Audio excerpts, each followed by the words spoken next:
Terima kasih pemirsa, Anda masih bersama kami di Economic Challenges. Saya ingin ke Pak Fakih lagi. Pak Fakih, apakah benar Pak disebut-sebut bahwa varian Omikron ini tidak mempan oleh vaksin yang ada Pak? Jadi konon katanya perusahaan-perusahaan pembuat vaksin itu sedang membuat booster yang bisa juga melawan Omikron ini. Bagaimana Pak Fakih?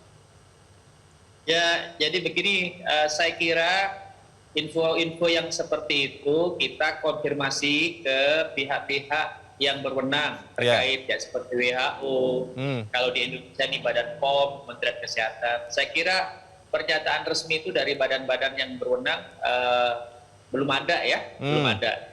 Jadi sampai sekarang badan-badan resmi itu masih sangat merekomendasikan semua vaksin yang ada dipakai untuk mencegah terinfeksi oleh virus. Dan dari fakta di lapangan itu masih sangat bermanfaat.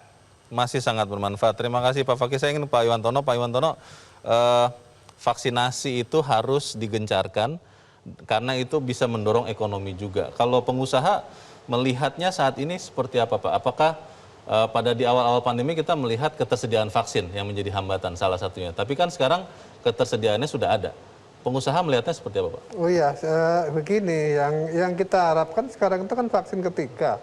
Boosternya, karena kebanyakan misalnya di perusahaan-perusahaan itu kan udah bulan April kemarin ya. Bulan April kemarin, April, Mei, Juni sampai sekarang mungkin sudah lebih dari 6 bulan. Sudah 2 dosis ya? Iya, perusahaan-perusahaan. Iya, 2 dosis itu misalnya April, Mei kan udah 2 dosis ya.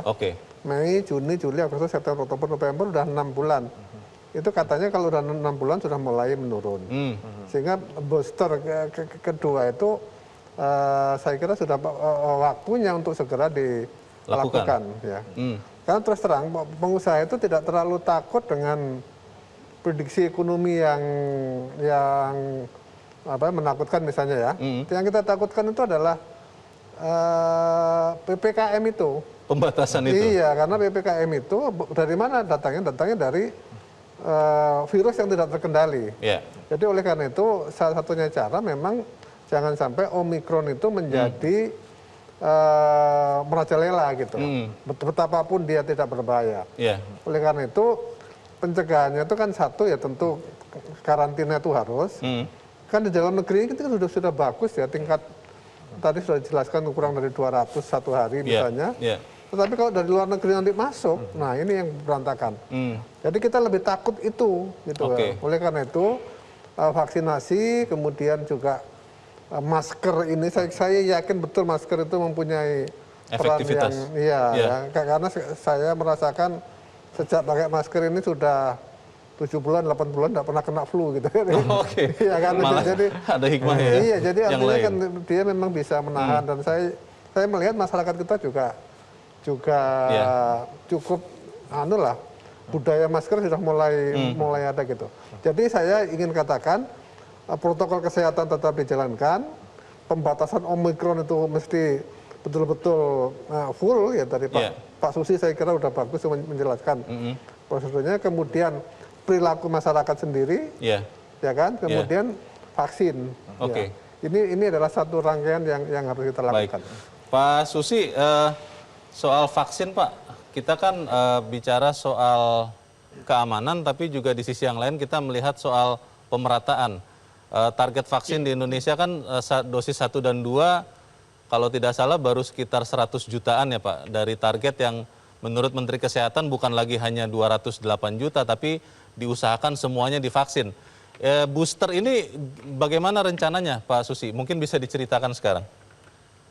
Ya, terima kasih Mas Rio. Jadi terkait dengan kebijakan untuk vaksin booster, sekarang kita sedang menyiapkan perubahan regulasinya, yaitu peraturan Presiden, peraturan Menteri Kesehatan, dan juga keputusan Menteri Kesehatan untuk menetapkan harga. Intinya adalah kita ingin mendorong percepatan. Pak Presiden sudah menginstruksikan di awal Januari nanti kalau bisa sudah mulai ada vaksin booster mandiri, yang ini yang sedang dikaji untuk dari dasar hukumnya, maupun kita juga menunggu emergency use authorization dari Badan POM. Nah, kan ada yang heterocumulus sama homocumulus, artinya yang vaksinnya sama atau yang berbeda. Nah, berbagai opsi alternatif sudah disiapkan, termasuk supply-nya juga lumayan cukup untuk memulai vaksin booster mandiri. Seperti sampaikan Pak Iwantono tadi, kita kan vaksin ke pertama dan kedua sudah lebih 6 bulan yang lalu. Sedangkan kita juga stok untuk supply vaksinnya juga cukup. Kemudian pemerintah tetap komitmen untuk beberapa orang pasti akan ada vaksin booster yang program, artinya yang gratis dari pemerintah. Namun kita menjajaki untuk dibuka juga vaksin booster yang mandiri, yang nanti siapapun bisa berbayar di sana. Sehingga pilihan-pilihan ini juga akan mendorong percepatan vaksinasi, terutama di dalam rangka memprotek kita dari varian baru tadi, Mas Leo. Pak Susi, bicara soal dampak COVID, itu juga berpengaruh ke kondisi fiskal kita, Pak. Rencana pemerintah untuk memulihkan, untuk mengurangi defisit itu kan bisa terancam dengan adanya Omikron ini. Atau seperti apa pandangan pemerintah, Pak Susi? Ya, kalau bicara mengenai posisi pemerintah terkait dengan proyeksi pertumbuhan ekonomi kita sudah menyampaikan beberapa kali penjelasan. Intinya untuk 2021 dengan asumsi kita masih relatif terkendali kasus COVID-nya seperti hari-hari ini, kita tetap optimis untuk kuartal 4 2021 kita masih bisa di 5% ke atas. Artinya minimal 5% untuk kuartal 4. Nah, untuk full year 2021 kita hitung-hitungan kita di angka sekitar 3,7 sampai 4% untuk 2021. 2022 sesuai dengan target APBN kita masih optimis, kemungkinan masih bisa di 5 sampai 5,2%. Namun ini sangat tergantung ke beberapa faktor. Perkembangan dari pengendalian COVID-19 sendiri itu yang faktor yang pertama. Kalau nanti kasusnya tetap bisa terkendali seperti ini, kemudian tidak ada pembatasan mobilitas dan aktivitas masyarakat, kemudian juga terkait dengan pertumbuhan beberapa sektor yang fundamental ekonomi kita dalam beberapa bulan ini sangat-sangat bagus sekali, terutama setelah terpukul di Juni-Juli yang lalu, akhir September juga mulai mobilitas dan semua indikator makro kita juga sangat bagus sekali. Karena itu Mas Leo, untuk 2022 sepanjang tidak ada lonjakan baru karena varian Omikron atau yang lain, kita optimis masih bisa mengejar ke 5,2%. Baik, terima kasih Pak Susi. Pak Mas Rifki, kita melihat bahwa memang pemerintah banyak memberikan subsidi ya. Bicara sektor otomotif, penjualan kendaraan itu menjadi lebih bagus tahun ini karena ada PPNBM DTP. Tapi kan akhir tahun ini akan dihentikan. Bagaimana efektivitas insentif-insentif pemerintah ini bisa menjaga kita tetap tumbuh, tetap mulai pulih di tengah-tengah datangnya si Omikron ini? Oke, memang terkait seberapa efektif kebijakan pemerintah, baik itu dalam bentuk subsidi maupun bentuk lainnya, sebetulnya at the end of the day apa yang kemudian akan mendorong ekonomi pulih adalah managing expectations, di mana kemudian memanage ekspektasi ini muncul dari bagaimana pemerintah mampu mengelola aspek kesehatan. Ini seperti tadi sudah disampaikan Pak Iwantono bahwa kemudian baik dari sisi industri, pelaku usaha, kemudian melihat saat kemudian ada varian baru, pasti suatu saat ekonomi ini akan mulai slowing down lagi. Tapi kemudian seberapa dalam slowing down itu yang perlu diminimumkan. Bagaimana kemudian cara meminimumkan ini adalah dengan tadi balik lagi kemudian menjaga aspek kesehatannya ini tetap terkendali. Karena memang kalau kita lihat sebetulnya selama pandemi ini kemudian ada masyarakat yang purchasing powernya tinggi, itu kemudian menahan belanjanya. Jadi kalau kita lihat di data perbankan, itu kemudian masyarakat yang tabungannya 500 juta ke atas, 1 miliar ke atas, itu tabungannya meningkat gitu. Sedangkan masyarakat yang tabungannya ini 100 juta ke bawah, ini tabungannya menurun gitu. Ini merupakan indikasi bahwa mereka kemudian berusaha survive di saat kemudian kondisi sulit.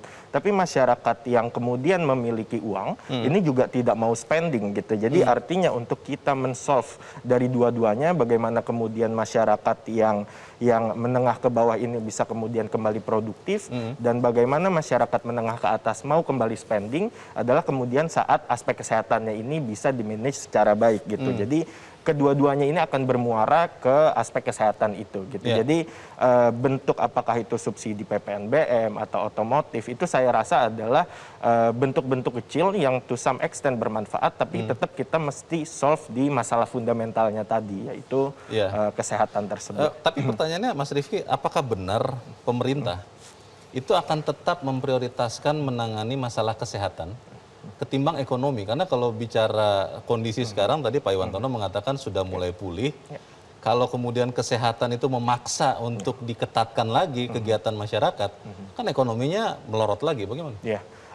Ini memang dikotomi yang sering muncul ya sejak awal pandemi, bagaimana kemudian suatu masyarakat dan pemerintah memprioritaskan apakah aspek kesehatan maupun aspek ekonomi dulu. Tapi memang setelah kita lihat data-datanya dari tahun 2020, 2021, ternyata negara yang kemudian kontraksi ekonominya ini makin dalam adalah negara yang tidak mampu memanage aspek kesehatannya gitu. Jadi negara-negara yang kemudian mampu bertindak cepat, kemudian mampu menangani penyebaran virus, itu memang akan terkontraksi untuk beberapa periode. Indonesia, tapi kemudian mereka bisa recover secara cepat. Dan itu tadi nyambung ke poinnya Pak Iwantono, bahwa kemudian dari dunia usaha ini inginnya melihat bahwa kalau memang harus dilakukan pengetatan, ini tidak akan berlarut-larut. Ini kemudian tidak akan menyebar di luar kendali gitu. Jadi itu yang saya rasa perlu diluruskan ya, bahwa sebetulnya ini juga mungkin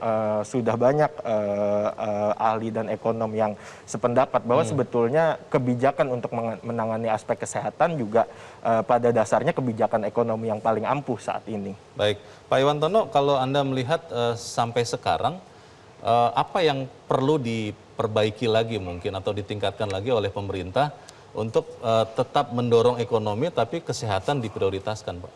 Ya, saya kira pemerintah sudah banyaklah melakukan berbagai hal ya, dari pelonggaran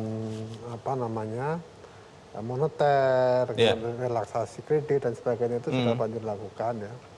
Nah, yang sering terjadi itu adalah adanya gap antara kebijakan yang di tingkat pusat dengan yang di daerah. Sebagai contoh misalnya kita Undang-Undang Cipta Kerja itu kan bagus ya, jadi dia melakukan penyederhanaan berbagai macam peraturan. Tetapi di dalam praktek itu tidak semudah itu di lapangan. Ini ada time lag yang cukup signifikan ya, sehingga kemudian terlalu lama tadi. Padahal kita dihadapkan pada persoalan yang jangka pendek kita harus survive. Atasi ya. Yang kedua itu adalah tindakan yang semena-mena itu masih ada juga. Ya, misalnya melakukan investigasi pemeriksaan lapangan yang terlalu overacting lah gitu, sehingga menyebabkan kemudian anggaplah kalau itu di mall, di hotel ya, yang terlalu overacting itu ya lari semua konsumen kita. Ini ada beberapa misalnya terkena di hotel yang di NTT itu kena aturan yang sangat ketat dari bupati misalnya. Itu juga menyebabkan drop gitu. Nah, tindakan praktis semacam inilah yang saya kira memang perlu dikoreksi lah. Kalau pusat saya kira udah cukup bagus lah. Baik, kita harus jeda dahulu dan pemirsa tetaplah bersama kami. Economic Challenges segera kembali selepas jeda berikut ini.